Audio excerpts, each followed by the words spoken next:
evening, cheeselings. Welcome to another video. I'm very, very, very excited this evening. And you can probably see why. Because in front of me, I have Epoisses. And my God, this is a smelly cheese. I don't know if it's true or not, but I believe that in France it's actually against the law to travel with Epoisses on public transport because of the smell. And it does smell, but it's not a bad smell. So the smell is produced by Brevibacterium linens, which is the stinky feet, armpit, smelly sock kind of bacteria, which you can see coating the surface. I'm not going to waffle on too much, but let's just see what the packet says first. That's the packet. So I bought this from the cheese lady. Got a few cheeses from the cheese lady this time around. It's all in French, unfortunately, so I can't read it. Ingredients: pasteurised cow's milk, salt, rennet, ferments, whatever that is, and Marc du Bourgogne.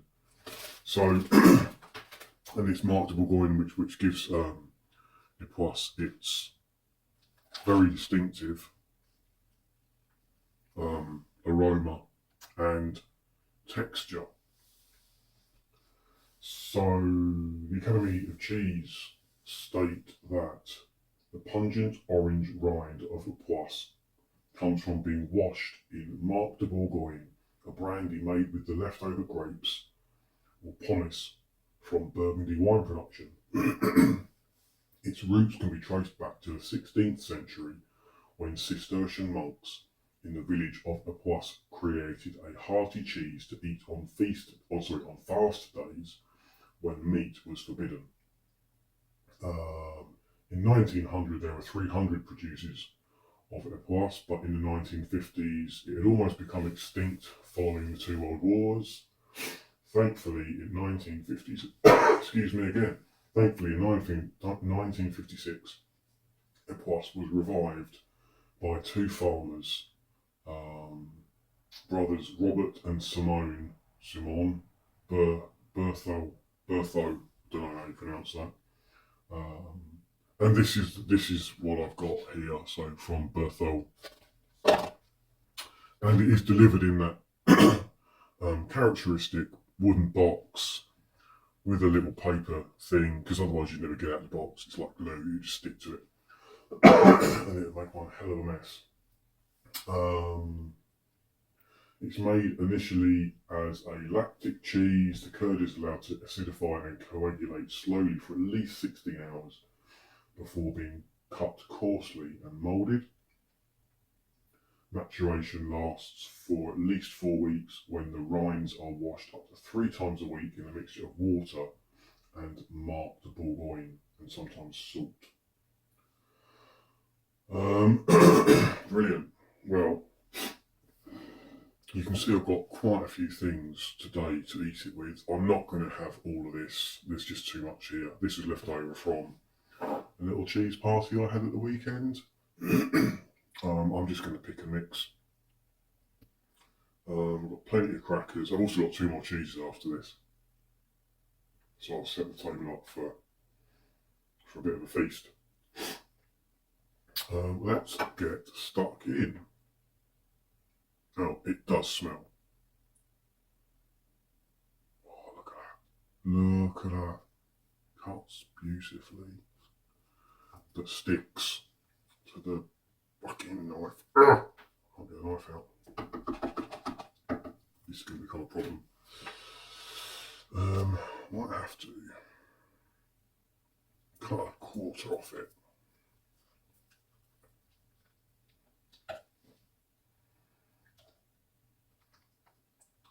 So, just for comparison, this cheese cost me £18. Probably the most expensive I've bought so far. However, it is a whole one. Oh, look at that! You can't even cut it. You just bloops. But it's not. It's not like. I mean, it's soft, but it's not oozing everywhere. It's quite firm. It holds together consistency. I'm wary of putting that in my mouth because I'm going to cut it myself. Let's scrape a bit onto a knife. Look, it is. It's very sort of firm. Is it going to fall on the floor? No, it's very firm and sticky. So let's give it a try. Very distinctive smell. It does smell like stinky feet. I can't think of another way of describing it. Unwashed feet.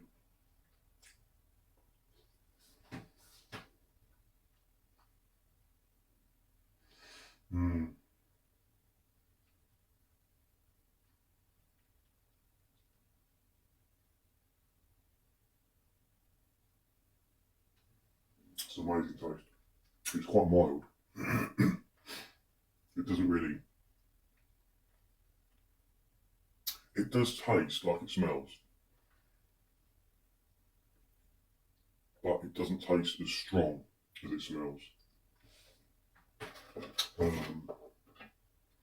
Let's get straight in with the crackers. I think this is going to be a winner.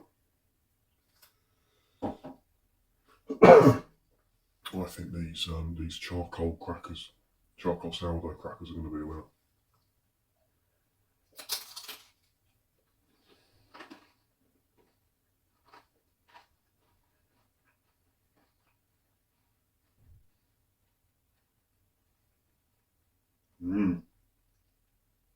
Because these crackers have got a little bit of a, I don't know, I suppose a sourdough kick. It just really works well. I like that.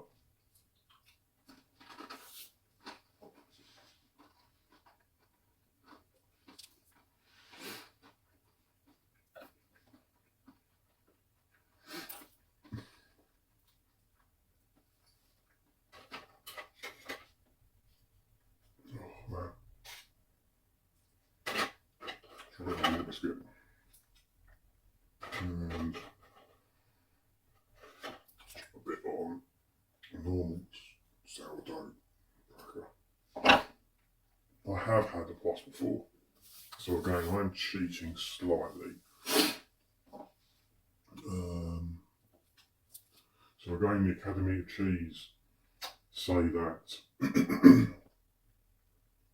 Epoisses partners perfectly with the wines of Burgundy, especially full-bodied Chardonnays and meaty Pinot Noirs. I haven't got any wine, but I do have a plate with not enough space on it. I do have some pastrami, which is meaty.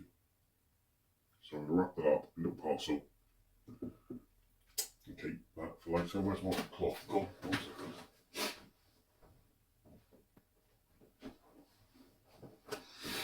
Right, okay, so over here, what's going on with this fucking computer? I've got some Spanish membrillo.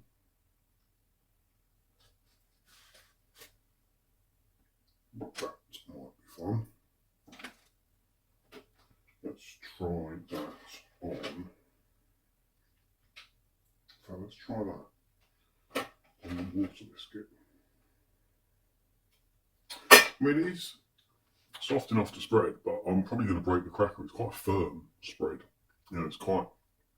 I'd have to use a lot of force, and I'll probably crack the cracker. Yeah.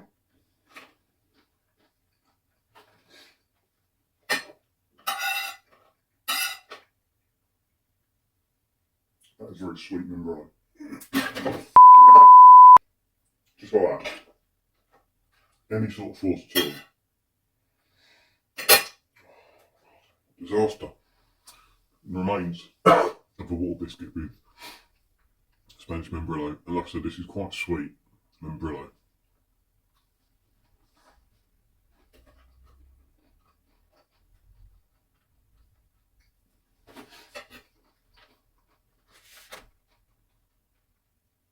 Certainly not bad.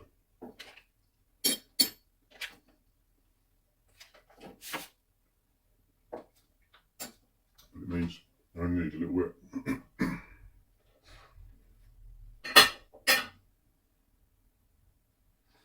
Let's try one of these charcoal crackers again.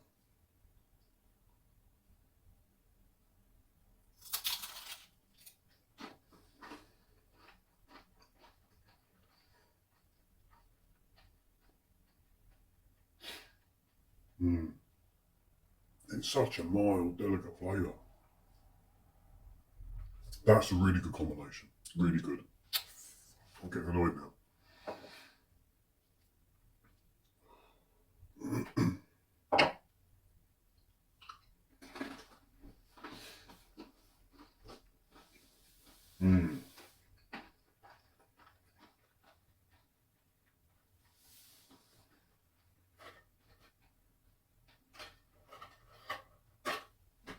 This is one of my favourite cheeses. What's like for this? Let's try a bit. So I've got some chili relish. Just want to say, it might be too hot.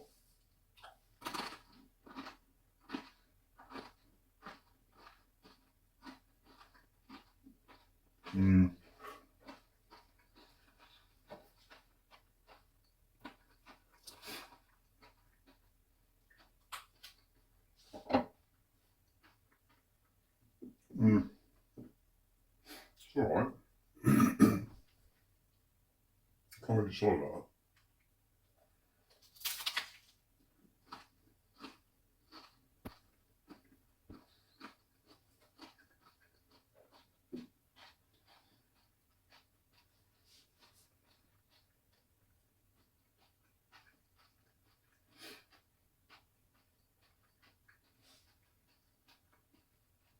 Sorry, I've jumped ahead. So that was a half pickled onion. I mean, it's certainly not bad. I thought the pickle might, I don't know, offset some of the pungence in the aroma, but it kind of just ruins it because there isn't any pungence in the taste. Let's try a bit of gherkin though.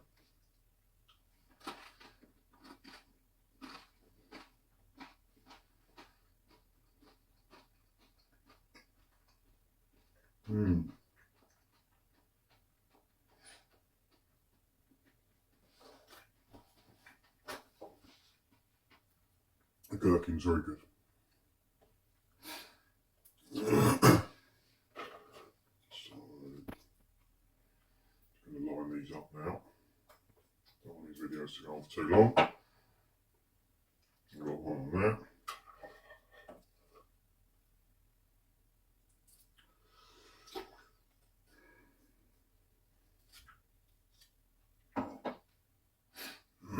On there. Let's better try this while I still remember. So this is wrapped in pastrami of some description.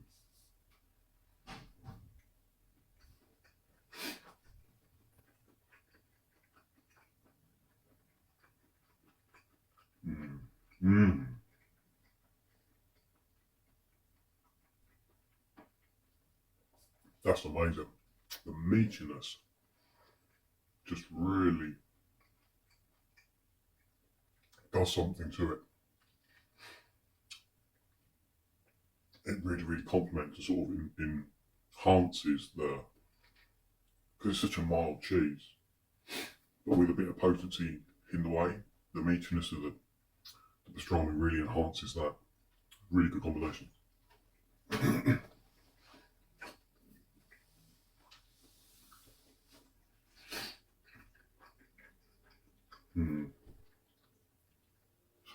What shall I try now?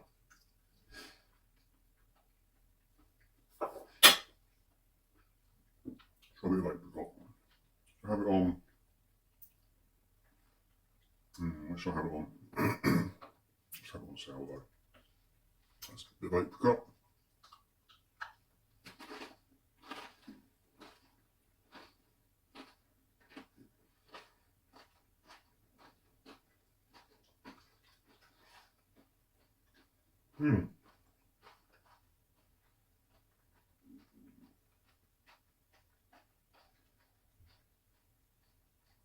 That's interesting.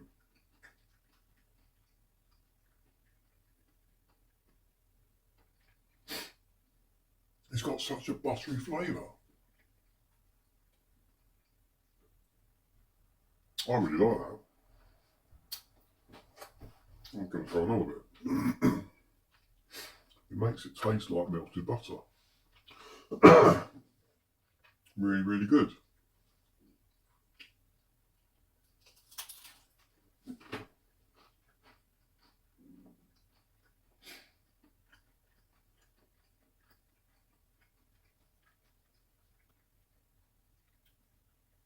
Didn't work quite as well on the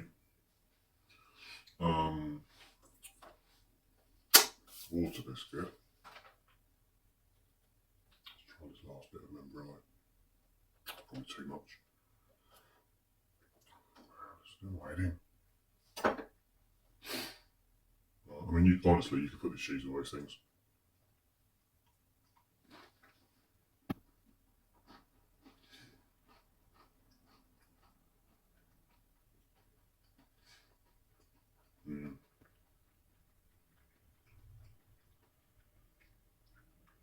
So that membrane is ever so slightly too. It's not too sweet. It's just too strong, if you want to call it that. And there's the tiniest bit. Otherwise, you overwhelm the flavour of this Epoisses. You get off there.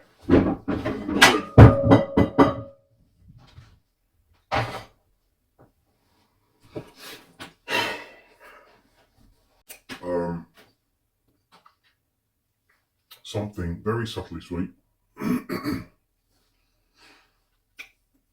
Something meaty. The pastrami was brilliant. Crackers, sourdough water biscuits. Something really subtle. The trick is not to have something too strong, because surprisingly, it's surprisingly easy to overwhelm this cheese. Absolutely gorgeous. One of my favourites so far. I am not going to be wasting any of this. It's going to be a struggle not to eat this tonight. I've got 2 more to go. So I better not have any more. Right. Brilliant. See you next week. Nom, nom, nom.